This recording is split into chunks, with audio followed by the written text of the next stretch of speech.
What up, DC Gang? It's your boy Dre. And this your girl Cash. Back with another video, y'all. Yes, We got some MrBallen. We got top 3 videos with disturbing backstories, part 9. Make sure y'all do us a favor and smash a like on this video and drop comments, drop your opinions down below how y'all feel about this video. Ready to get into it? Let's get into it. Let's go. Today, I'm going to share 3 progressively more disturbing stories, and at the end of each of them, I will share the video that is famously associated with them. But before we get into today's stories, if you're a fan of the strange, dark, and mysterious delivered in story format, then you've come to the right channel, because that's all we do, and we upload 3 or 4 times every week. So if that's of interest to you, please replace the like button's sleeping pills with caffeine pills right before their 14-hour plane ride from Hawaii to Okinawa, Japan. Also, please subscribe to our channel and turn on all notifications so you don't miss any of our weekly uploads. Alright, let's get into today's stories.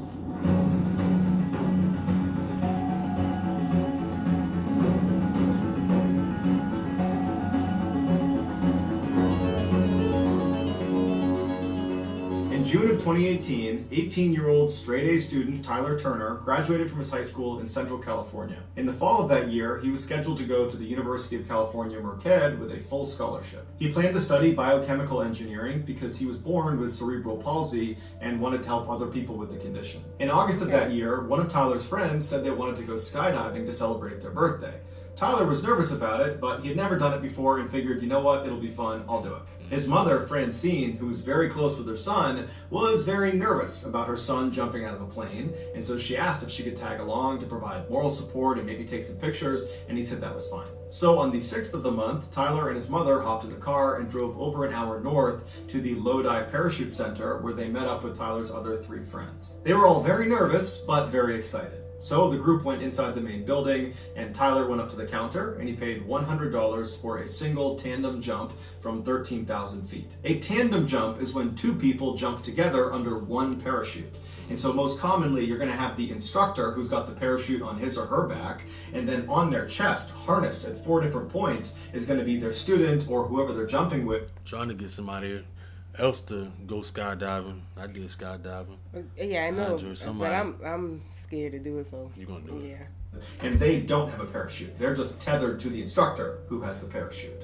And so in this case, Tyler would be strapped onto his instructor. And so the advantage for Tyler as a first-time jumper is that he would not need to do anything once they're in free fall. The instructor would be 100% in control of keeping them steady in the air, of pulling the parachute, of dealing with any malfunctions, of flying the canopy, and of landing. It's all done by the instructor. After paying, Tyler and his mother walked over and met his instructor, the guy he'd be strapped onto. It was a 25-year-old man named Young Kwan who told him he had jumped over 700 times. And so Young told Tyler that he needed to watch a safety video before they did anything else. And so Tyler and his mother walked into the room, they sat down, the TV turned on, and a very simple safety video came on. And partway through it, another instructor walked in and just turned it off and told Tyler and his mother, you've seen enough, you guys can go. Francine was a little bit alarmed at this behavior because it seemed odd to skip over safety when you're jumping out of a plane for the first time. But she figured, you know what, they must know what they're doing, I'm sure it's fine. Just before 10 a.m., Young helped Tyler get into his tandem jump harness that would allow him to connect onto Young's chest. And then afterward, Tyler walked over to his mom, gave her a big hug, told her he loved her, and then he departed his mother and walked his way over to the staging area where he and the other jumpers, that included his friends, were waiting for the plane to start so they could actually board. While they waited, Tyler was really nervous, and his instructor picked up on it, and so to put Tyler at ease, he began filming Tyler and interviewing him about his upcoming jump to kind of make light of the whole situation, and it seemed to work. My name is Tyler Turner. What they do here? I am going to jump out of a plane. It's your first time. First time indeed. That's my mom over there. Tyler. Very loving mom. Got a lot for me in my life. Hope more that she'll help me with more of my life, because I want to make it. We're going to make it. After they recorded this video, the plane was ready to go, so it was time to start boarding, and so Tyler and his instructor walked over, but Tyler stopped on the tarmac, he took a knee and prayed, and then he stood back up, he turned to his mother, he waved one more time, and then he boarded the plane. After a little while, the plane took off, and then after a little while longer, it was up at 13,000 feet flying in circular patterns, and And that's when Francine started looking for her son, and at some point she started seeing jumpers come out of the plane. And they were so far away she couldn't possibly make out who was who. And so as the jumpers began pulling their parachutes and all the different colored parachutes are lighting up the sky, she was trying to remember what color her son's parachute was, but she couldn't remember. And so she asked the other people that were watching, that were relatives or friends of the people up there, if they knew what color her son's parachute was, but nobody knew. As they got lower and lower and you could actually start to make out who the jumpers were, she didn't see her son. And that's because her son's parachute never opened. And unfortunately, his instructor, Yang, was not able to fix the malfunction or fire off the reserve. And so they both crashed into the ground, killing them both instantly. Tyler's family sued the owner of the parachute facility after they discovered Tyler's instructor, Yang, was not even certified to be an instructor. And so would not have... What? He was not even certified? But how did he even get a... Wasn't that the one, I don't know, wasn't that the one that said he jumped over 700 times? Did he say he jumped over 700 something times? He right. But he wasn't even certified. Right. That's... Ooh. So did he jump 700 times and wasn't certified? Or right. I think was he all jumped, that lying? I think he... I don't know. Tyler's instructor, Yang, was not even certified to be an instructor, and so would not have received any of the required training on how to handle parachute malfunctions, and the owner knew about it. Investigators also discovered that 20 people had died skydiving. See, that's what it is. Sometimes people in it for the money instead of actually for, safety or, other things. That's just crazy. Like, why would you want to bring in somebody who's not certified? They don't care. Because, like how you said, they're just in it for the money. And then he mentioned there's something about people dying. And the owner knew about it. Investigators also discovered that 20 people had died skydiving at this facility under the same owner. A ridiculously high number of fatalities that most people involved are attributing to the owner's general disregard for safety. And ultimately, a judge agreed with that sentiment and awarded the Turner family $40 million from the owner of this facility. That ain't enough, man. That ain't enough at all. That is so crazy. 20 people. So I wonder if that skydiving company still operating. Oh, the same owner is still, I mean, that's crazy. Why would you hire people that don't have, they're not certified, they don't care anything about safety, but you putting other people's lives at risk when you're doing stuff like that? For the money. Yeah. That's sad, though. In 1962, Chelino Sanchez was born into a poor family in the Mexican state of Sinaloa. When he was just 15 years old, one of his sisters was assaulted by a very rich and powerful man in their town, and so he never got punished for it.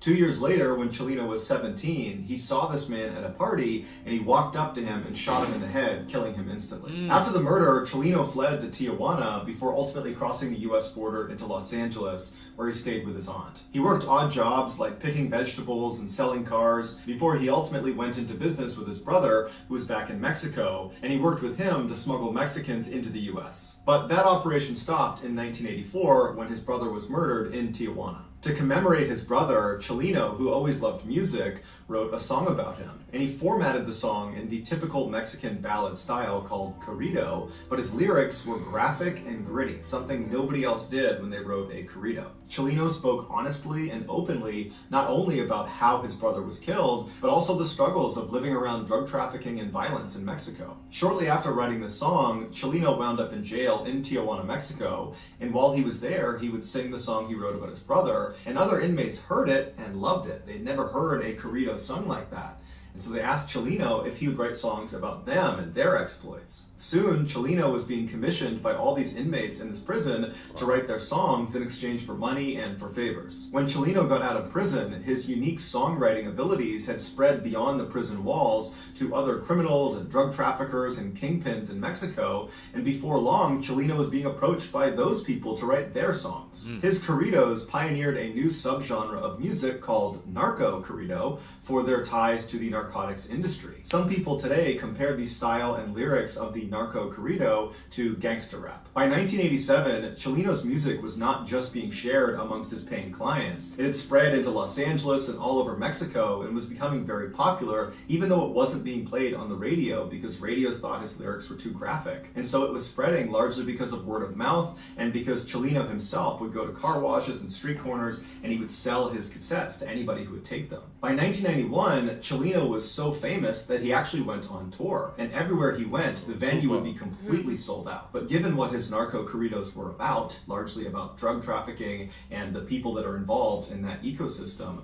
the people that would actually come to his performances were often rough and dangerous people, or were at least tied to rough and dangerous people. In 1992, when Chelino was performing in California, while he was on stage, this 33-year-old guy rushed onto stage with him and drew a gun on him. Damn. And Chelino, who was always carrying a weapon himself, drew his pistol and fired at this guy first. And then what ensued was this crazy gunfight on stage, practically point blank, between Chelino and this guy. And they both managed to shoot each other. Chelino got shot in the lung, and this guy got shot in the mouth. They would both survive. Wow. But 8 audience members also got shot, and one of them actually died. This made international headlines, and by all accounts, should have devastated Chelino's career.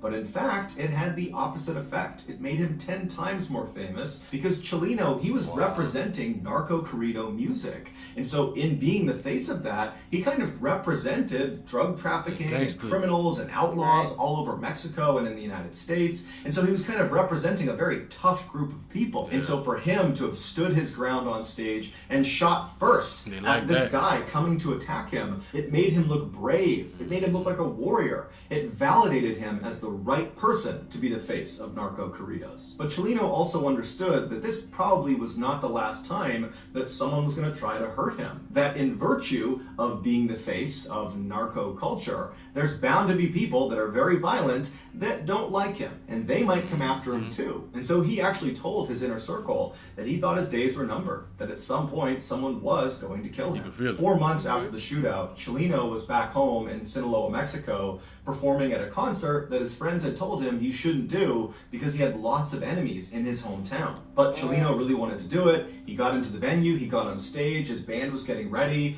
thousands of people were coming into the audience, and before the show started, somebody handed him a note. And so Chelino takes the note, he's smiling, he's kind of looking around at the crowd, then he looks down at the note and he reads it, and right away his expression completely changes. He looks distressed, he rubs his brow, he frowns, he kind of looks up at the crowd like he's looking for someone, and then he just goes blank in the face, and he's looking out like he's looking past the crowd. And it's this long period of time where he's just blank staring into the audience. And then all of a sudden he just snaps out of it, takes the note, puts it in his pocket, picks up the microphone, and proceeds to give one of his best live performances. That's the... Now I know who that is. I seen the thing on him before. You did? They had a whole, like, little documentary of him. That's the dude that took the note. When the person handed it to him, he looked kind of surprised. I guess on the death note. Oh, okay. Yeah, I don't know if you remember when I was watching it before. And he, I don't know, let him finish it. He knew he was about to die. After the concert was over, Chelino made a special effort to say bye to everybody in his band. And he said bye to some people in the crowd. And then finally, after this kind of long, drawn-out goodbye, he walked out the back door. Shortly after, he was kidnapped, tied up, and then shot in the back of the head, execution style. It would turn out that note he received on stage was from his killers, who we don't know exactly who they are still to this day. But the note said, after this performance, we're going to kill you. And so that was the reason Chelino was so distressed, because whoever it was, he obviously understood it was a credible threat. But instead of panicking, he just decided he would give an amazing performance and then face his destiny. And so when he went outside, he knew he was going to get murdered. And he did. Here is the moment Chelino was handed that note on stage, informing him he had been marked for death.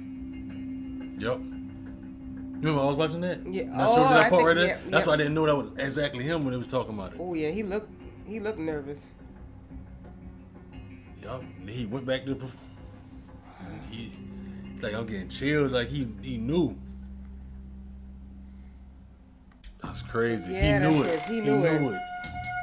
Despite the fact that today there is already tons of shocking content on the internet, there is still something truly insane about Wu Yongning's videos. In 2017, Wu was a 26-year-old climbing enthusiast who was dubbed China's first rooftopper. A rooftopper is someone who, usually illegally, climbs onto rooftops, cranes, smokestacks, big antennas, skyscrapers, or any other really high, dangerous location. Almost always, these daredevils are going to these incredibly dangerous locations in order to capture footage of themselves so they can post it to the internet in hopes that it goes viral and they become famous and make a bunch of money. But because there are so many people competing for the internet's attention, rooftoppers really need to push the envelope if they want to stand out and make it big. And Wu Yongning did just that, and the internet rewarded him with millions of followers and hundreds of thousands of dollars. Most rooftoppers would go to the tops of these incredible locations and then take selfies of themselves standing there posing at the top. Wu would do that, but he also did a couple other things that nobody else was doing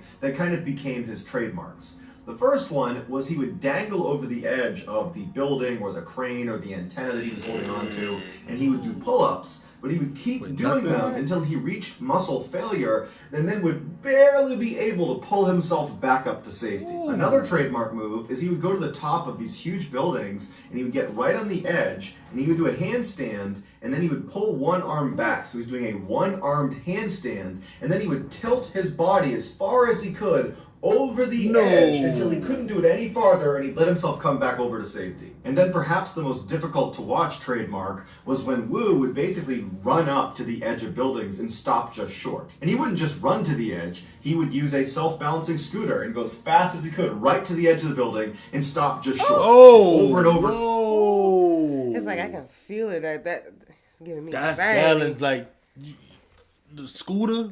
Yeah. That's like the hoverboard type thing. You balance. Yeah. He was something different, bro. He was something different, right? And he'd go right to the edge and stop, where he's literally an inch away from tumbling off the edge. Or he'd line himself up where he knew exactly how far he was from the edge, and he would do these really aggressive somersaults forward, and he would stop with his legs dangling off the edge of the building. And of course, all of these trademark moves were done without any safety equipment, and most times Wu did these stunts without anybody there to potentially pull him back up if he gets stuck. About 3/4 of the way through 2017, Wu had posted over 500 videos and live streaming clips to various social media sites, and he was starting to make some real money off of it. On one video sharing site alone, he had made over $80,000 just from donations that had come in. So it was clear this was becoming a career. But as the money and the fame were coming into Wu, he started to realize that in order for him to stay on top and keep earning at this level, he would need to continuously outperform his last big stunt. And already he was brushing up against death on virtually every video he took. In early November of that year, Wu heard about a competition that was offering $15,000 to its winner. The details of this competition are hazy at best, but from the sounds of it, it was a viral video competition. Make the most viral video and you win the prize. This competition served as motivation for Wu to finally attempt his craziest stunt yet. He figured if he had the footage of this particular stunt, he was sure to win this competition, and with the prize money, he could pay for his wedding and cover his mother's medical expenses. And so on November 8th, Wu traveled to the Huaiyan International Center in central China. This massive 62-story skyscraper would be the tallest building Wu had ever performed a stunt on. The public was only able to get up to the 44th floor, and so Wu had to take the elevator up to somewhere between the 40th and 44th floor, at which point he climbed out of a window and free climbed his way all the way up to the top, so 20 additional floors just climbing the side of the skyscraper. Once he got to the rooftop, he set up his tripod and his camera, and he turned on his live stream. And then he walked around and he began preparing himself for the stunt. Live stream viewers that tuned in would see Wu sitting on the edge of the skyscraper, and he's meticulously wiping down the edge of this building. It's the area he'll be grabbing onto to perform his stunt, which was going to be his trademark pull-ups. And so after several minutes of Wu cleaning this ledge, he begins to lower himself where his arms are still tucked up over the ledge. So he's not hanging, he's got his arms kind of anchored on the top. He's like testing the edge of this lip. And he kind of feels around and he can tell that it's not a good grip. It's not good enough for him to go down to a full extension. And so he pulls himself back up and he goes back to wiping down the edge. And from the looks of it, it seems like Wu is actually pretty nervous about this stunt. And normally when you watch Wu's videos, he doesn't seem nervous at all, even leading up to his stunt. But this one just seemed different. And so after again wiping down this ledge as much as he possibly could, he gets himself ready, lowers himself onto his arms, he lets his legs drop over the edge of the building, and then he goes to full extension. And from there, he does 2 complete pull-ups, and then after the second pull-up, he begins to try to pull himself back up to safety.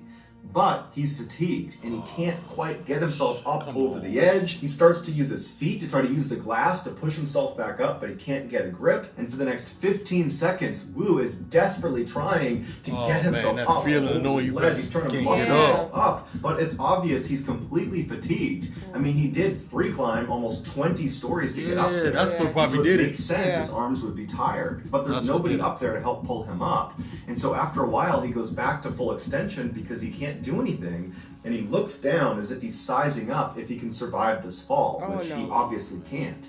And then the camera picks up a sort of whimpering sound that appears to come from Wu, and then he loses his grip and he falls to his death. Here is a segment of his final video. That's what it was, that climbing up that extra. Yeah. That's what made him tired, man. I believe he would have made it. Yeah, me if too. he didn't have to climb those extra 20 floors. Yeah.